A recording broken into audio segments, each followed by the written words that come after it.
আমার দ্বিতীয়বার, কিন্তু ছেলের সাথে প্রথমবার প্যারাগ্লাইডিং করলাম তার জন্মদিনে।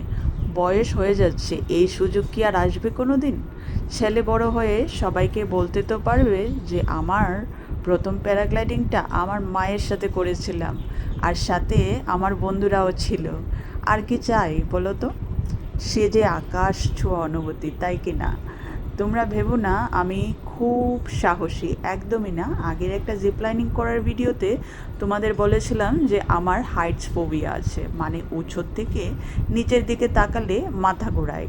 কিন্তু এটা জানি যে এসব ফোবিয়া টোবিয়া মাথার ভিতরের পাকানো গেম, আর কিছুই না। শুধু ভয়টাকে ফেস করতে হবে যতক্ষণ না সে দূরে পালায়। আমি বলবো একবার হলেও প্যারাগ্লাইডিং করো, সমস্ত ভয় ডর সব পালিয়ে যাবে।